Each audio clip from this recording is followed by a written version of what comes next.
그날 저녁 양가 식구들이 모인 식탁에서 저는 떨리는 손으로 핸드폰을 꺼내 들었어요.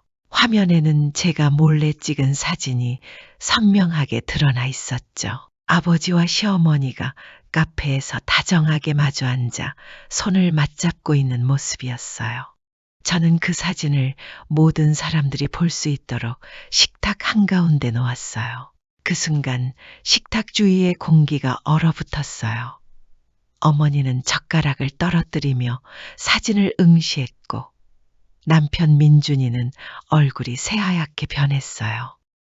아버지는 당황한 표정으로 그건 오해라고, 그냥 우연히 만났을 뿐이라고 변명했어요. 시어머니는 고개를 숙인 채 죄송하다고 말하면서도 너무 외로워서 그랬다고 둘러댔어요. 하지만 저는 이미 모든 것을 알고 있었어요. 한 달 넘게 두 사람을 미행하며 모은 증거들이 있었거든요. 카페 영수증, 위치 추적 기록, 그리고 수십 장의 사진들까지요. 어머니는 그 자리에서 주저앉아 통곡했어요. 30년 넘게 함께한 남편과 며느리로 받아들였던 시어머니가 뒤에서 이런 일을 벌이고 있었다니 받아들일 수 없다는 듯 목 놓아 울었어요. 그 광경을 지켜보면서 저는 가슴이 찢어지는 것 같았어요. 단란했던 두 가족이 한순간에 산산조각 나는 모습을 보는 게 얼마나 고통스러운지 모르실 거예요. 하지만 더 이상 침묵할 수는 없었어요. 진실은 언젠가 드러나게 되어 있었으니까요. 이 충격적인 사건이 일어나기까지의 과정을 차근차근 말씀드려야겠어요. 저는 김수정, 올해 32살이에요. 남편 박민준과 결혼한 지 3년째 되는 평범한 주부였어요.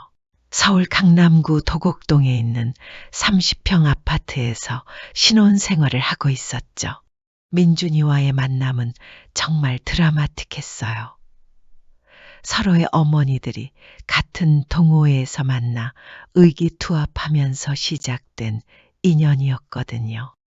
제 어머니 박영희는 올해 58살로 성격이 정말 활발하고 사교적인 분이에요. 어디를 가든 금방 친구를 만들고 항상 웃음이 끊이지 않는 분이죠. 아버지 김태수는 59살로 중견 건설회사에서 부장으로 일하고 계세요. 조용하지만 가족을 사랑하는 마음만큼은 누구보다 깊은 분이에요. 시어머니 이정숙은 55살로 어머니보다 3살 어려요. 시아버지를 20년 전에 사고로 잃고 혼자서 민준이를 키우신 분이에요. 외롭지만 꿋꿋하게 살아오신 분이라고 들었어요. 두 어머니가 만난 곳은 은빛 실버 문화교실이라는 중년 여성들을 위한 교양 강좌였어요. 서울 강남구 개포동에 있는 문화센터에서 주 이틀씩 모이는 프로그램이었는데 서양화, 요리, 독서 토론 등 다양한 활동을 했어요. 어머니가 그 교실에 다니기 시작한 것은 제가 취업을 하고 바쁠 때였어요. 딸이 시집 가면 적적할 것 같다며 미리 취미 생활을 만들어 두겠다고 하셨거든요. 첫 수업날 어머니는 낯선 환경에 약간 긴장하고 계셨어요. 하지만 성격상 누구와도 금방 친해지는 분이라 걱정은 안 했어요. 과연 그날 저녁 집에 오시더니 새로운 친구를 만났다고 신나게 이야기하셨어요. 그 친구가 바로 이정숙, 훗날 제 시어머니가 되는 분이었어요. 어머니 말씀으로는 정숙이라는 분이 정말 좋은 사람이라고 하셨어요. 나이도 비슷하고 둘 다 자녀 하나씩 키우면서 살아온 공통점이 있어서 대화가 잘 통한다고 하셨죠. 특히 두 분 다 아들, 딸 하나씩 있는데 모두 30 전후에 결혼 정년기라는 것도 공통 분모였어요. 어머니는 제 결혼 걱정을, 정숙 씨는 아들 민준이의 결혼 걱정을 하고 있었다고 해요. 몇 주간 함께 수업을 들으면서 두 분은 정말 가까워지셨어요. 수업이 끝나면 근처 카페에서 차를 마시며 이런저런 이야기를 나누는 것이 일상이 되었다고 해요. 어느 날 어머니가 집에 오시더니 흥미로운 제안을 하셨어요. 정숙 씨 아들이 괜찮은 조건을 가진 총각이라며 한번 만나보는 게 어떻겠냐고 하시더라고요. 저는 처음에 좀 부담스러웠어요.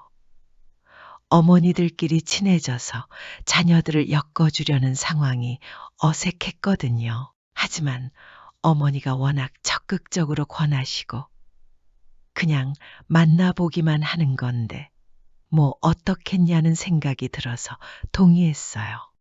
첫 만남 장소는 강남역 근처의 조용한 카페였어요. 토요일 오후 2시로 약속을 잡았죠.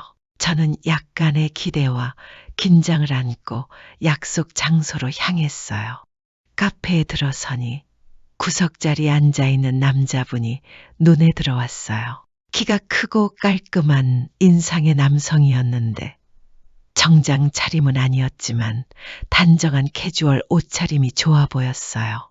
저를 보자 일어나서 정중하게 인사했어요. 박민준이라고 자기소개를 하면서 만나서 반갑다고 했어요. 목소리도 차분하고 좋았어요. 처음에는 서로 어색했지만 대화를 나누면서 금세 편해졌어요. 민준 씨는 대화를 잘 이끌어가는 편이었고 유머 감각도 있어서 함께 있으면 편안했어요. 민준 씨는 서울대학교 기계공학과를 졸업하고 대기업에서 엔지니어로 일하고 있었어요. 나이는 저보다 2살 많았고 취미는 등산과 독서라고 했어요. 성격도 차분하고 신중한 편이라고 스스로를 소개했어요. 저도 제 소개를 했어요. 이화여대 국문과를 졸업하고 출판사에서 편집자로 일하고 있다고 했어요. 책 읽기를 좋아하고 여행도 즐긴다고 말했죠. 2시간 정도 대화를 나누면서 저는 민준 씨에게 좋은 인상을 받았어요. 진지하면서도 유머가 있고 무엇보다 상대방을 배려하는 마음이 느껴졌어요. 첫 만남을 마치고 집으로 돌아가는 길에 민준 씨가 문자를 보냈어요. 오늘 즐거웠다고 기회가 되면 다시 만나고 싶다는 내용이었어요. 저도 나쁘지 않았다고 답장을 보냈어요. 그렇게 자연스럽게 2번째 만남이 성사되었죠. 2번째 만남은 일주일 후 주말에 한강공원에서 산책하는 것으로 정했어요. 날씨도 좋고 야외에서 만나면 더 편할 것 같았거든요. 한강공원에서의 데이트는 정말 좋았어요. 강변을 걸으면서 서로에 대해 더 많은 이야기를 나눌 수 있었어요.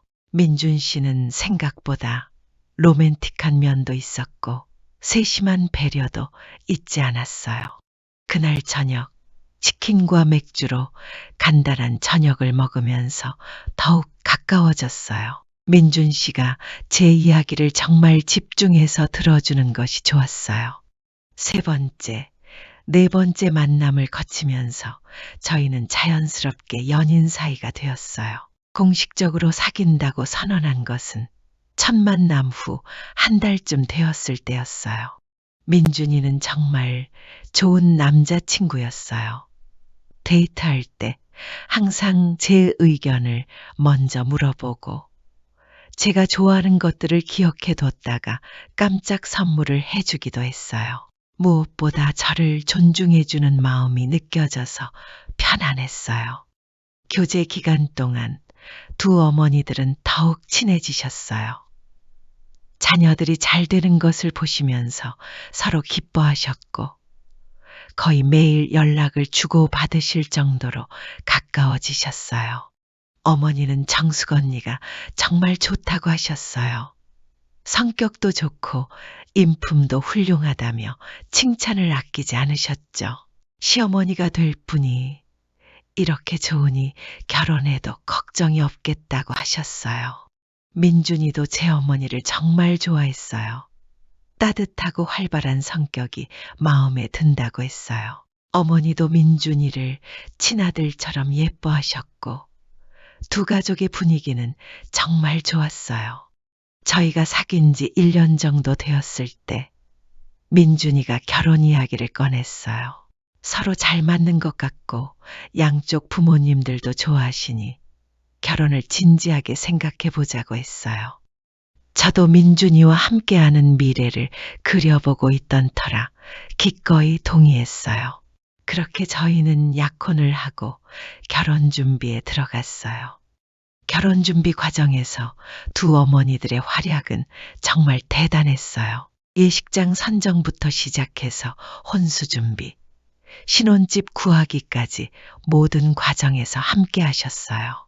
특히 신혼집을 구할 때는 두 분이 함께 여러 곳을 다니시면서 꼼꼼히 살펴보셨어요. 결국 도곡동의 깔끔한 아파트를 선택하게 되었는데 두 어머니 모두 만족하셨어요. 혼수 준비도 마찬가지였어요. 어머니와 시어머니가 함께 백화점을 돌아다니시면서 이것저것 골라주셨어요. 때로는 의견이 다르기도 했지만 항상 서로 양보하시며 좋은 분위기를 유지하셨어요. 결혼식 날 두 가족은 정말 하나가 된 것 같았어요. 양가 어른들이 서로 인사하시고 격에 없이 대화하는 모습을 보니 마음이 따뜻해졌어요. 특히 두 어머니는 이제 진짜 가족이 되었다며 서로 꼭 안아주셨어요. 앞으로도 계속 좋은 관계를 유지하자고 약속하셨죠. 신혼여행을 다녀온 후 저희는 본격적인 결혼 생활을 시작했어요. 도곡동 아파트는 정말 깔끔하고 좋았어요. 30평 규모로 신혼부부가 살기에는 충분했죠. 아파트 단지도 잘 조성되어 있었어요.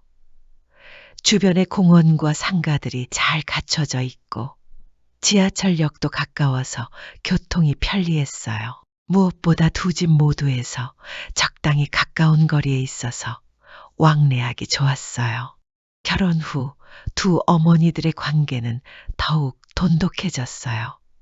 이제는 진짜 가족이 되었다며 거의 매일 전화 통화를 하셨어요. 서로의 일상을 공유하고 자녀들 걱정을 함께 나누셨죠. 주말이면 두 집 식구들이 모여서 함께 시간을 보내는 것이 일상이 되었어요. 때로는 저희 집에서, 때로는 친정에서, 또는 시댁에서 모여서 식사를 하고 대화를 나눴어요. 이런 모임은 정말 즐거웠어요.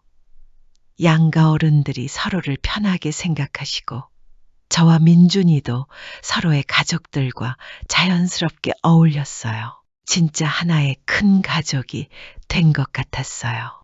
특히 두 어머니는 마치 진짜 자매처럼 지내셨어요. 서로 언니, 동생하며 부르시고 쇼핑도 함께 다니시고 여행 계획도 함께 세우셨어요. 어머니는 정숙 언니와 함께 있을 때가 가장 즐거워 보이셨어요. 동년배 친구가 생긴 것도 좋고 무엇보다 사돈이라는 특별한 관계라서 더 끈끈한 것 같았어요.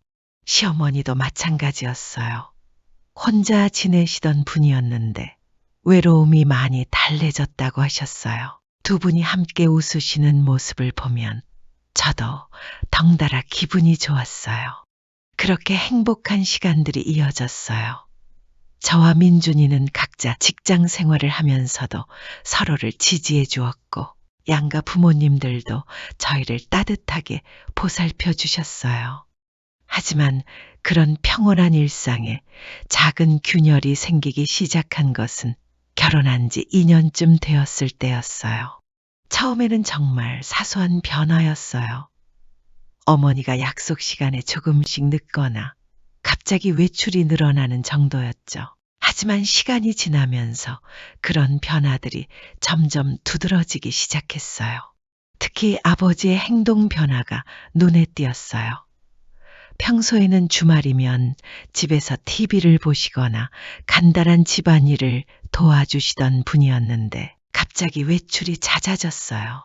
친정엄마가 어디 가시냐고 물으면 그냥 산책한다거나 친구 만나러 간다는 식으로 대답하셨어요. 하지만 구체적으로 누구를 만나는지, 어디를 가는지는 말씀하지 않으셨어요. 무엇보다 이상했던 것은 휴대폰을 대하는 태도였어요. 평소에는 휴대폰을 테이블 위에 대충 놓아두시던 분이었는데 어느 날부터는 항상 몸에 지니고 다니셨어요. 전화가 오면 다른 방으로 가서 받으시거나 문자가 오면 화면을 가리면서 보셨어요. 그리고 통화할 때 목소리를 낮추셨어요. 친정엄마도 처음에는 별다른 의심을 하지 않으셨어요. 남편이 친구들과 어울리는 것이야 자연스러운 일이라고 생각하셨거든요.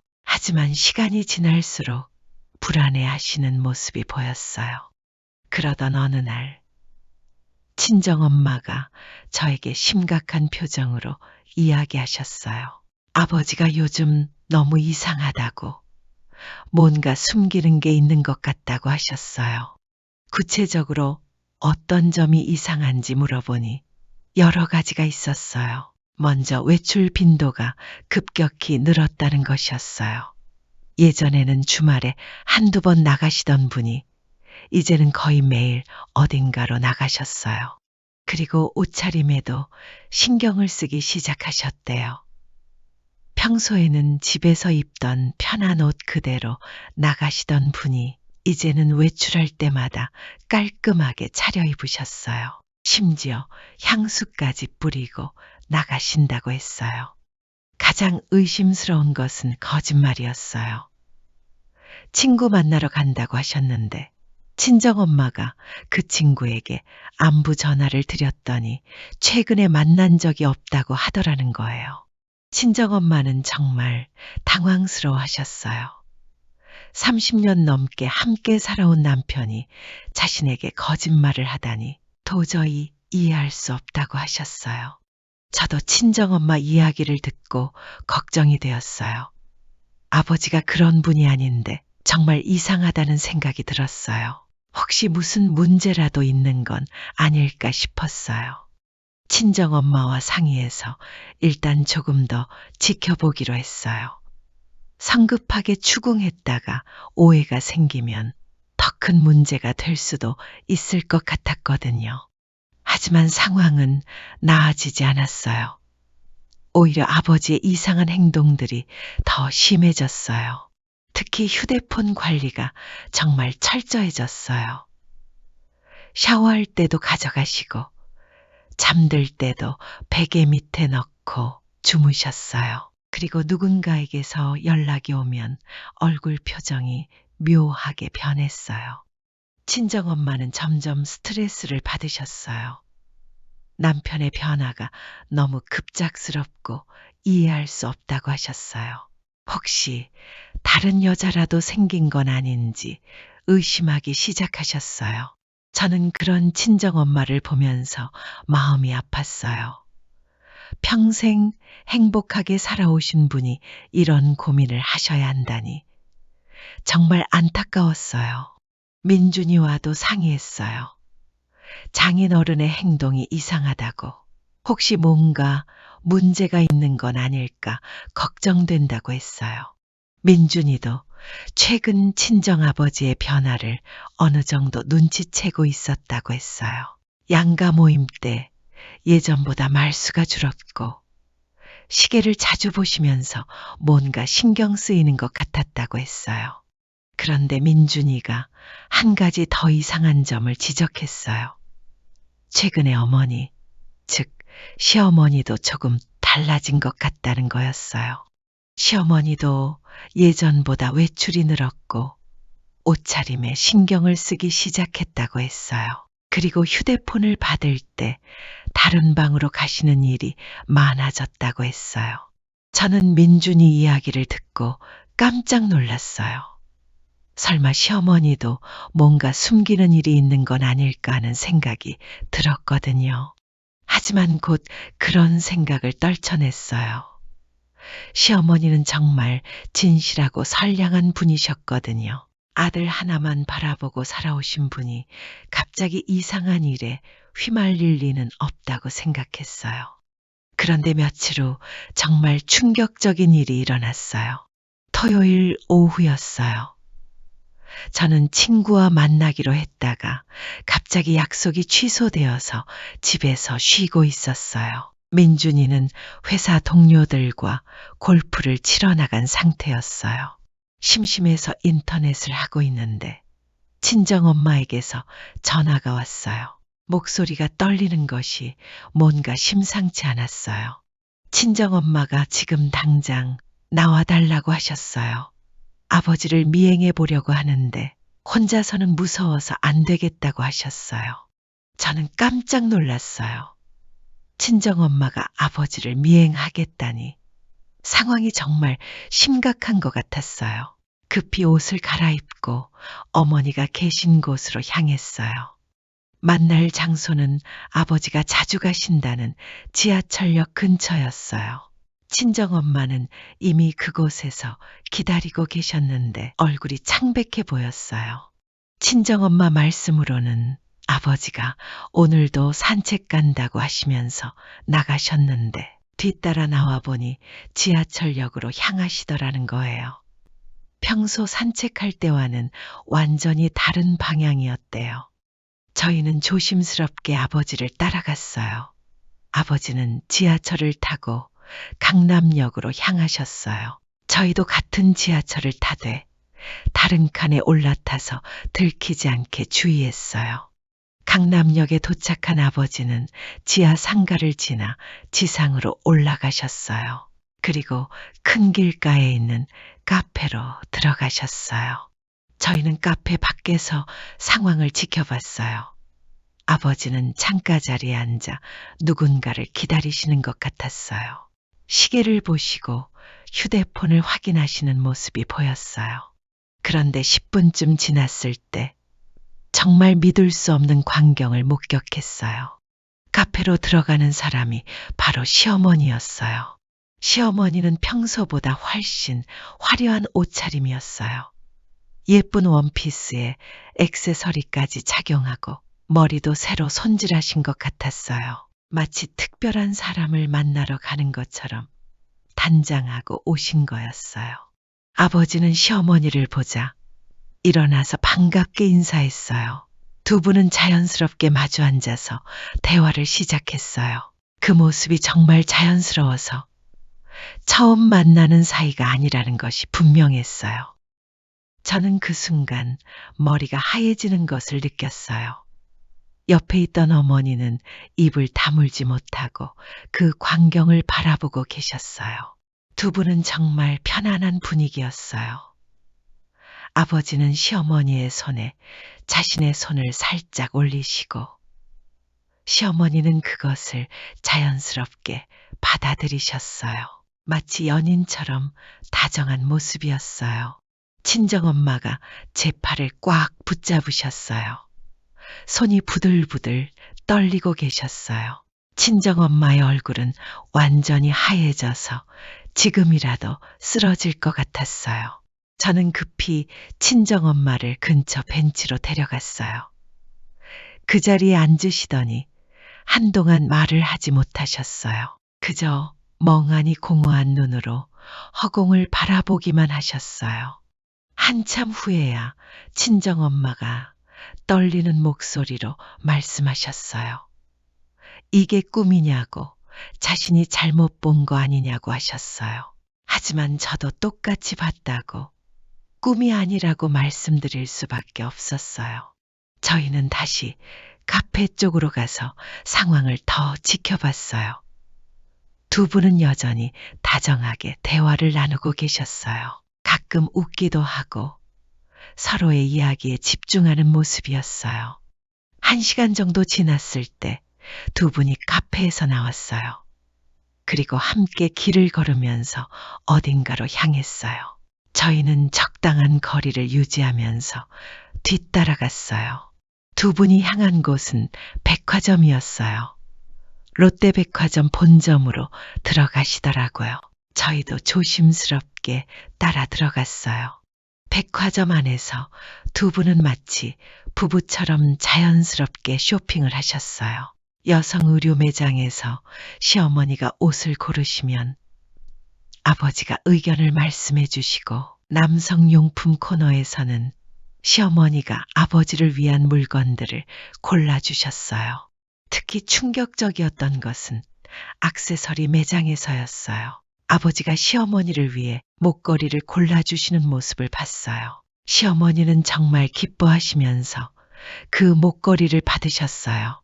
그 모든 것을 지켜보던 친정엄마는 결국 견디지 못하고 화장실로 달려가셨어요. 저도 급히 따라갔는데 친정엄마는 화장실 한 구석에서 소리 없이 울고 계셨어요.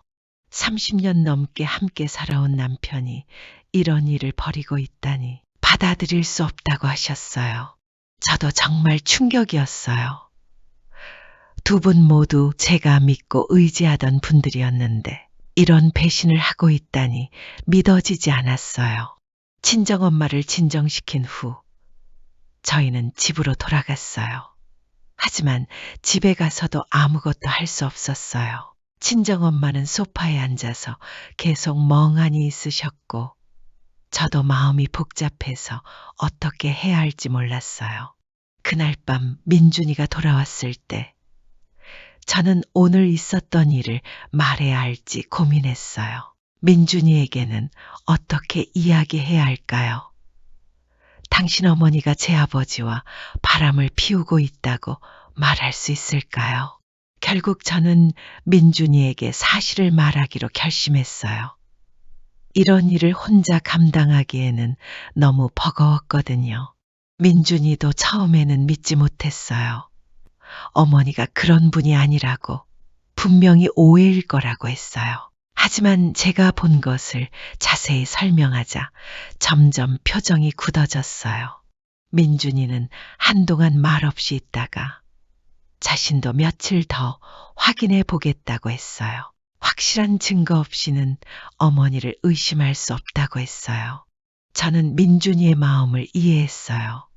아무리 그래도 자신의 어머니인데 쉽게 받아들이기 어려울 것 같았어요. 그 후 일주일 동안 저희는 각자의 부모님을 조심스럽게 관찰했어요. 그리고 정말 안타깝게도 의심은 확신으로 바뀌어 갔어요. 아버지는 여전히 주말마다 외출하셨고 시어머니도 마찬가지였어요. 그리고 두 분 모두 거짓말을 계속하고 계셨어요. 민준이와 저는 며칠 더 미행을 했어요. 그리고 두 분이 만나는 것을 여러 번 더 목격했어요. 카페에서, 백화점에서, 공원에서, 심지어 영화관에서까지 함께 있는 모습을 봤어요.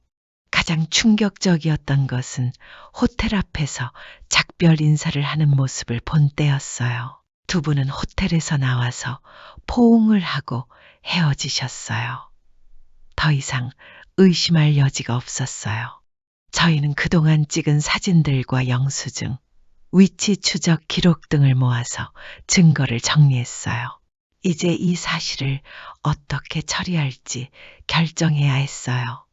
가장 큰 문제는 친정엄마였어요.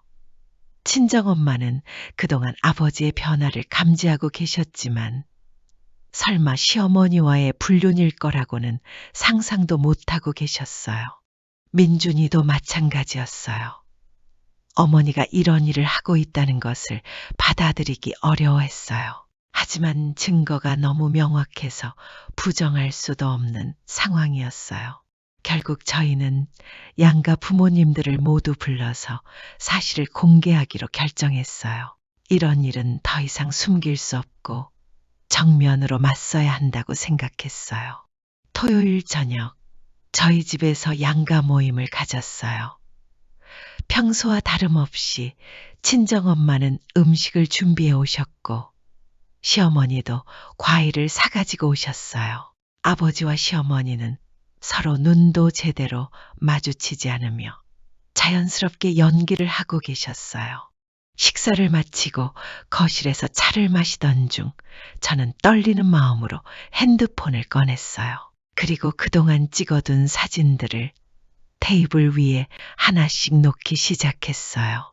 첫 번째 사진은 카페에서 마주 앉아 있는 두 분의 모습이었어요. 두 번째는 손을 잡고 있는 장면이었고, 세 번째는 백화점에서 함께 쇼핑하는 모습이었어요. 사진들이 하나씩 놓일 때마다 식탁 주위의 분위기가 얼어붙었어요. 친정엄마는 첫 번째 사진을 보자마자 젓가락을 떨어뜨리셨고, 민준이는 얼굴이 새하얗게 변했어요. 아버지는 처음에는 당황한 기색을 보이시다가 곧 진정하시고는 모든 것을 부인했어요. 그냥 우연히 만났을 뿐이라고, 사돈끼리 차 한잔 마신 게 뭐가 문제냐고 반박하셨어요. 시어머니도 처음에는 아무것도 아니라고 했어요. 그냥 외로워서 가끔 만나서 이야기를 나눈 것 뿐이라고, 오해하지 말라고 하셨어요. 하지만 저는 더 많은 증거들을 가지고 있었어요. 호텔에서 나오는 사진, 목걸이를 사주는 장면, 그리고 몇 개월에 걸친 만남의 기록들까지요. 결정적인 증거들이 제시되자 두 분은 더 이상 부인할 수 없었어요. 아버지는 결국 고개를 숙이셨고, 시어머니는 눈물을 흘리기 시작했어요. 시어머니가 먼저 사과했어요. 정말 죄송하다고. 처음에는 그럴 마음이 없었는데 점점 감정이 깊어졌다고 했어요. 너무 외로웠고 태수 씨가 자신을 이해해 주는 것 같아서 의지하게 되었다고 설명했어요. 아버지도 결국 사실을 인정했어요. 정숙 씨와 만나면서 오랫동안 잊고 있던 설렘을 다시 느꼈다고, 하지만 가족들에게 상처를 주려던 것은 아니었다고 변명했어요. 친정엄마는 그 모든 이야기를 들으시고는 그 자리에서 주저앉으셨어요. 30년 넘게 함께 살아온 남편이 다른 여자, 그것도 사돈 어른과 바람을 피웠다는 사실을 받아들일 수 없다며 목 놓아 우셨어요. 저도 정말 가슴이 아팠어요. 친정엄마가 그렇게 우시는 모습을 보니 눈물이 날 것 같았어요. 평생 가족을 위해서 살아오신 분이 이런 배신을 당하다니 너무 안타까웠어요. 민준이도 어머니에게 실망한 기색이 역력했어요. 아버지를 일찍 잃고 힘들게 키워준 어머니에 대한 고마움이 컸던 만큼 배신감도 그만큼 큰 것 같았어요. 그 자리는 결국 파경으로 끝났어요. 어머니는 아버지와 시어머니를 용서할 수 없다고 하셨고, 민준이도 어머니에게 정말 실망했다고 말했어요. 아버지와 시어머니는 계속 사과했지만 이미 엎질러진 물이었어요. 한 번 깨진 신뢰는 쉽게 회복될 수 없는 것 같았어요. 그날 이후 모든 것이 변했어요. 먼저 아버지가 집을 나가셨어요. 친정엄마가 같은 공간에 있기 싫다고 하시자 아버지는 근처 원룸을 구해서 따로 생활하기 시작했어요. 두 집의 왕래도 완전히 끊어졌어요. 그동안 거의 매주 만나던 가족 모임도 없어졌고 두 어머니 간의 연락도 끊어졌어요. 시어머니는 충격이 컸던 것 같았어요. 아들에게까지 실망을 안겨줬다는 죄책감에 시달리셨어요. 그리고 동호회도 그만두셨어요. 아마 친정엄마와 마주칠까봐 부담스러워서였을 거예요. 가장 힘들어하신 것은 친정엄마였어요. 남편의 배신도 충격이었지만 그 상대가 며느리의 시어머니였다는 사실이 더 큰 상처가 되었던 것 같아요. 친정엄마는 며칠 동안 아무것도 드시지 못하고 침대에만 누워 계셨어요. 제가 아무리 위로해도 소용이 없었어요. 세상에 믿을 사람이 아무도 없다며 절망하셨어요. 저와 민준이의 관계도 어색해졌어요. 서로의 부모가 이런 일을 벌였으니 어떻게 대해야 할지 몰랐어요. 민준이는 어머니에 대한 실망감이 컸어요. 그동안 존경하고 의지하던 어머니가 이런 일을 했다는 것을 받아들이기 어려워했어요. 저도 아버지에 대한 신뢰가 완전히 무너졌어요. 평생 모범적인 가장이라고 생각했던 분이 이런 배신을 하다니 정말 충격이었어요. 무엇보다 저희 결혼에도 금이 가기 시작했어요.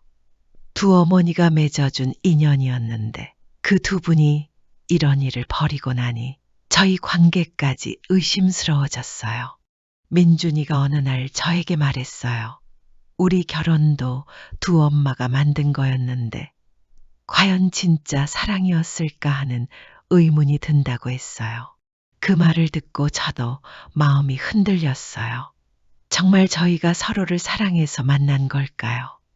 아니면 두 어머니의 조작된 만남이었을까요? 그런 의심들이 쌓이면서 저희는 점점 멀어지기 시작했어요.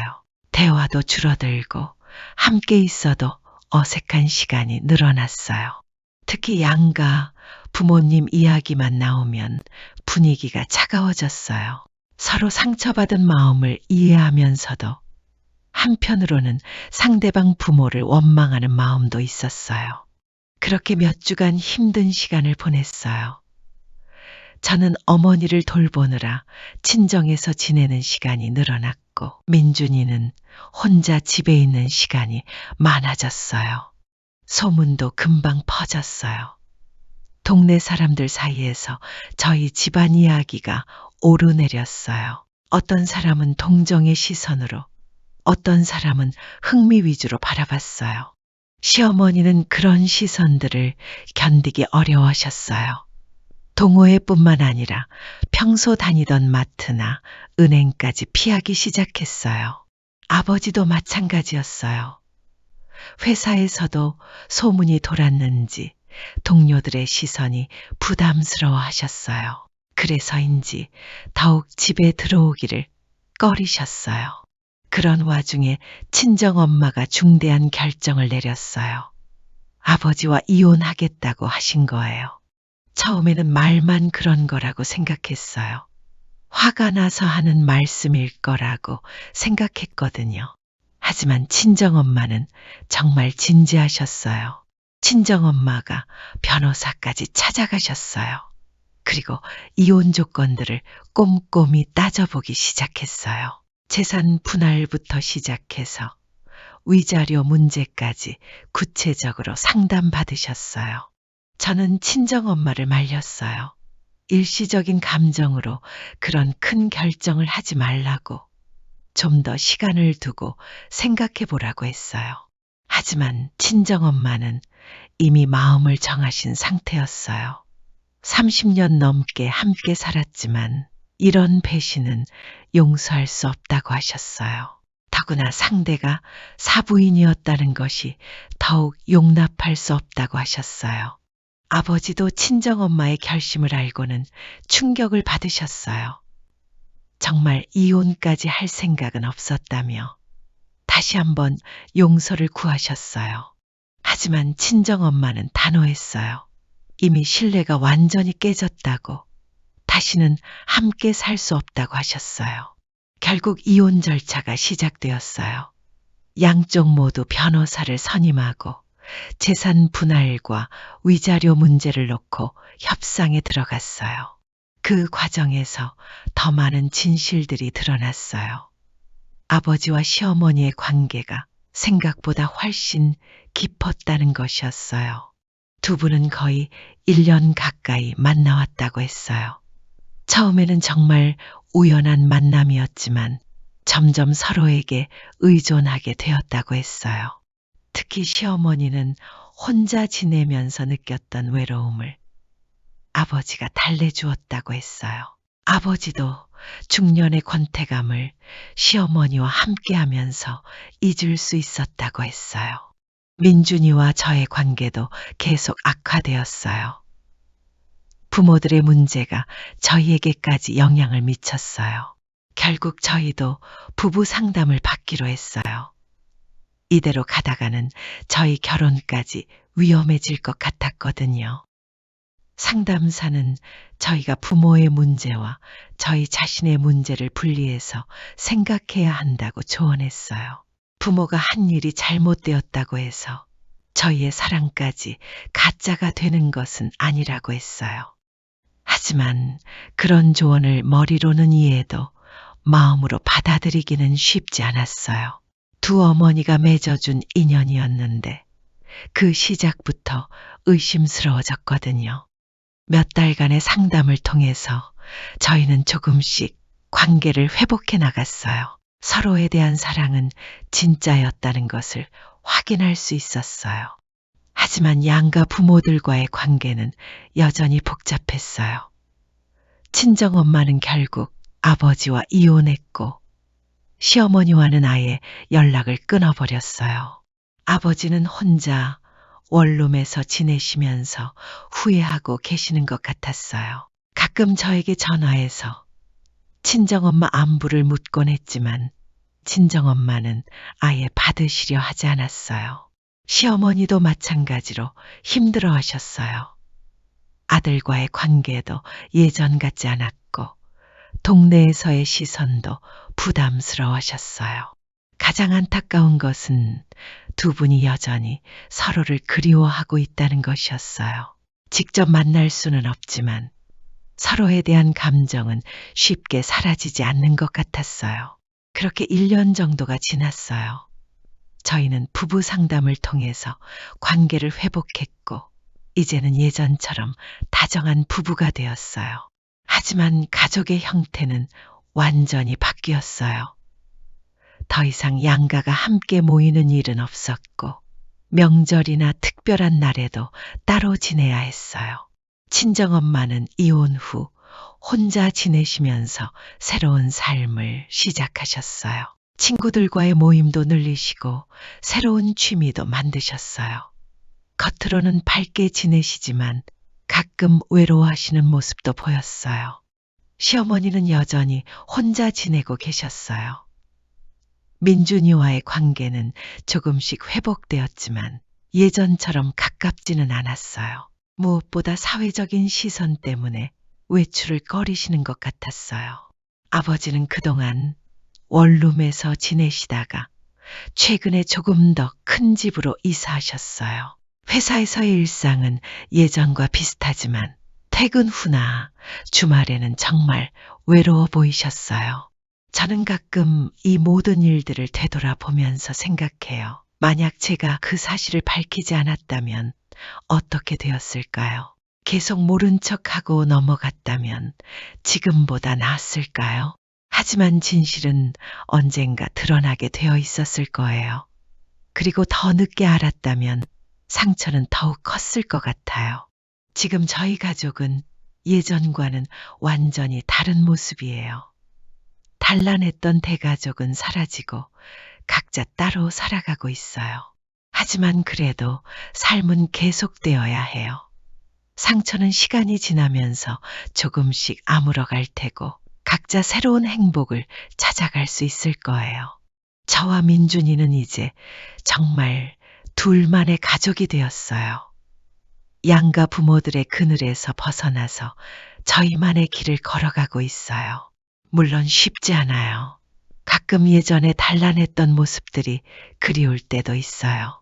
하지만 그것은 거짓된 평화였다는 것을 알고 있어요.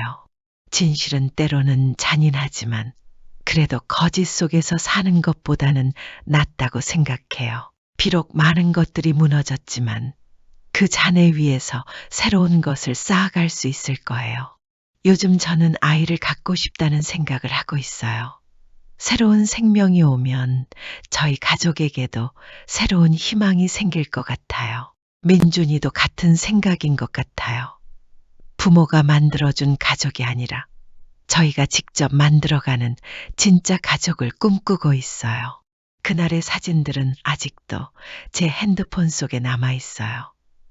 가끔 그 사진들을 보면서 그때의 충격을 다시 느끼곤 해요. 하지만 이제는 그것들이 저에게 교훈을 주는 것 같아요. 가족이라는 이름으로 포장된 거짓보다는 비록 아프더라도 진실이 낫다는 교훈을 말이에요. 친정엄마, 아버지, 그리고 시어머니 모두 각자의 길을 걸어가고 계세요. 저는 그분들 모두가 언젠가는 진정한 평화를 찾으시기를 바라고 있어요. 가끔 친정엄마와 둘이서 식사를 할 때 예전 이야기를 하시기도 해요. 아버지와의 좋았던 추억들이나 저를 키우시면서 있었던 일들을 말씀하시죠. 그럴 때 친정엄마의 표정은 복잡해 보여요. 그리움과 아쉬움, 그리고 아직 남아있는 상처가 뒤섞인 표정이에요. 하지만 친정엄마는 더 이상 아버지를 원망하지는 않으신다고 해요. 이제는 그냥 인생의 한 페이지를 넘긴 것 같다고 하시더라고요. 물론 완전히 잊을 수는 없겠지만 그래도 앞으로 살아갈 날들에 더 집중하고 싶다고 하세요. 시어머니는 여전히 어려운 시간을 보내고 계세요. 민준이가 가끔 안부를 확인하러 가는데 많이 야위셨다고 해요. 아마 죄책감과 외로움 때문에 힘드실 것 같아요. 민준이는 어머니에 대한 감정이 많이 복잡해요. 한편으로는 실망감이 크지만 다른 한편으로는 여전히 어머니를 사랑하는 마음이 있어요. 그래서 가끔 안부를 확인하러 가시는 거죠. 시어머니는 민준이가 올 때마다 미안하다고, 죄송하다고 말씀하신다고 해요. 아들에게까지 실망을 안겨줘서 정말 후회된다고 하시더라고요. 민준이도 처음에는 어머니를 용서하기 어려워했지만 시간이 지나면서 조금씩 마음이 풀리는 것 같아요. 완전히 예전 같아지지는 않겠지만 그래도 모자간의 정은 쉽게 끊어지지 않는 것 같아요. 아버지는 요즘 어떻게 지내고 계시는지 잘 모르겠어요. 가끔 안부 전화를 주시기는 하지만 서로 어색해서 긴 대화를 나누지는 못해요. 그래도 얼마 전에 아버지가 저에게 편지를 보내셨어요. 직접 만나서 말하기는 어려우니 편지로 마음을 전하고 싶다고 하시면서요. 편지 내용은 사과와 후회로 가득했어요. 정말 어리석은 일을 했다고, 가족들에게 씻을 수 없는 상처를 줘서 죄송하다고 하셨어요. 특히 어머니에게는 정말 미안하다고, 용서해 달라는 말은 차마 할 수 없지만 그래도 행복하게 지내셨으면 좋겠다고 하셨어요. 그 편지를 읽으면서 저도 복잡한 심정이었어요. 아버지의 진심 어린 후회가 느껴지긴 했지만 그렇다고 해서 벌어진 일들이 없던 일이 될 수는 없잖아요. 하지만 아버지도 나름대로 고통받고 계신다는 것은 알 수 있었어요. 평생 지켜온 가정을 잃고 혼자서 외로운 시간을 보내고 계시니까요. 그런 모습들을 보면서 저는 정말 많은 생각을 하게 되었어요. 과연 제가 진실을 밝힌 것이 옳은 일이었을까요? 모른 척하고 넘어갔다면 지금보다 나았을까요? 하지만 그런 생각을 할 때마다 다시 마음을 다잡게 되어요. 거짓 위에 세워진 행복은 진짜 행복이 아니니까요. 언젠가는 드러날 수밖에 없었던 진실이었고, 그렇다면 빨리 아는 것이 나았을 거예요. 민준이도 비슷한 생각인 것 같아요. 처음에는 정말 힘들어했지만 지금은 오히려 다행이라고 말해요. 거짓된 화목 속에서 계속 살았다면 더 큰 문제가 생겼을지도 모른다고 해요. 무엇보다 저희 둘의 관계가 더 단단해졌어요. 부모들의 문제를 겪으면서 서로에 대한 사랑을 다시 한번 확인할 수 있었거든요.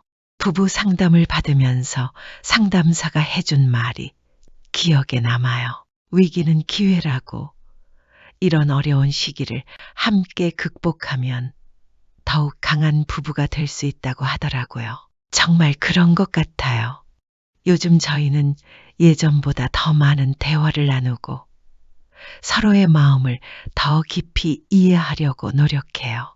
그리고 무엇보다 정직한 관계를 유지하려고 해요. 가끔 서로에게 불만이 있거나 기분이 상한 일이 있어도 숨기지 않고 솔직하게 이야기해요. 부모들의 일을 겪으면서 거짓말이 얼마나 무서운 결과를 가져오는지 뼈저리게 느꼈거든요. 그리고 저희는 아이를 가질 계획을 세우고 있어요. 새로운 생명이 저희 가정에 오면 정말 새로운 시작이 될 것 같아요. 아이가 생기면 양가 할머니, 할아버지들도 다시 만날 기회가 생길지도 몰라요. 물론 예전 같은 관계로 돌아가기는 어렵겠지만 손자나 손녀를 위해서라도 최소한의 만남은 가능할 것 같아요. 친정엄마도 손자를 보시면 정말 기뻐하실 것 같아요. 요즘 가끔 아이 이야기를 하시곤 하거든요. 빨리 손자 얼굴이 보고 싶다고, 예쁘게 키워주고 싶다고 하세요. 시어머니도 마찬가지일 거예요. 혼자 계시니까 더욱 그리우실 것 같아요. 아이가 생기면 시어머니에게도 새로운 희망이 될 수 있을 거예요. 아버지는 어떨까요? 아마 손자가 생기면 정말 기뻐하실 것 같아요. 지금은 가족들과 떨어져서 외롭게 지내시지만 손자를 통해서라도 가족과의 연결고리를 느끼실 수 있을 거예요. 물론 이런 것들은 아직 먼 미래의 일이에요. 하지만 그런 희망을 품고 있으면 현재 어려움도 조금은 견딜만해져요. 지금 저는 새로운 직장을 준비하고 있어요. 이 모든 일들을 겪으면서 인생에 대해 다시 생각해 보게 되었거든요. 좀 더 의미 있는 일을 하고 싶어졌어요. 편집자로서의 경험을 살려서 독립적으로 일할 수 있는 방법을 찾고 있어요. 프리랜서로 활동하면서 나중에는 작은 출판사를 차릴 수도 있을 것 같아요. 민준이도 새로운 도전을 준비하고 있어요. 회사에서 해외 파견 기회가 생겼다고 해요. 1년 정도 싱가포르에서 근무하게 될 수도 있다고 하더라고요. 처음에는 걱정이 되었지만 지금은 좋은 기회라고 생각해요. 새로운 환경에서 새로운 경험을 쌓으면 저희에게도 도움이 될 것 같아요. 부모들의 문제로 인해 국내에서의 생활이 부담스러웠던 것도 사실이거든요. 잠깐이라도 떨어져서 지내면 마음의 정리도 할 수 있을 것 같아요. 요즘 저는 일기를 쓰기 시작했어요. 이 모든 일들을 기록으로 남겨두고 싶어서요. 나중에 세월이 지나서 돌아보면 또 다른 의미를 찾을 수 있을 것 같아요. 처음에는 세상이 무너진 것 같았는데 지금은 오히려 더 현실적이고 강해진 것 같아요. 무엇보다 사람에 대한 이해가 깊어졌어요. 완벽한 사람은 없다는 것, 누구나 실수할 수 있다는 것을 받아들이게 되었어요. 물론 아버지와 시어머니가 한 일은 분명히 잘못된 것이에요. 하지만 그분들도 나름의 이유와 감정이 있었을 것이라고 생각해요. 그것이 변명이 될 수는 없지만 적어도 이해하려는 노력은 해볼 수 있을 것 같아요. 친정엄마도 처음에는 절대 용서할 수 없다고 하셨지만 시간이 지나면서 조금씩 마음이 바뀌고 계신 것 같아요. 완전한 용서는 아니더라도 적어도 원망은 줄어들고 계신 것 같아요. 며칠 전에 친정엄마와 함께 산책을 하면서 이런 말씀을 하시더라고요. 인생이 참 길다고 지금은 힘들지만 언젠가는 모든 것이 추억이 될 거라고 하시면서요. 그 말을 들으면서 저도 많은 생각이 들었어요. 정말 시간이 지나면 지금의 아픔들도 흐려질까요? 그리고 언젠가는 다시 평범한 일상으로 돌아갈 수 있을까요? 확실한 것은 없어요. 하지만 저는 희망을 포기하지 않으려고 해요. 비록 예전과 같은 모습으로 돌아갈 수는 없더라도 새로운 형태의 행복은 찾을 수 있을 거라고 믿어요.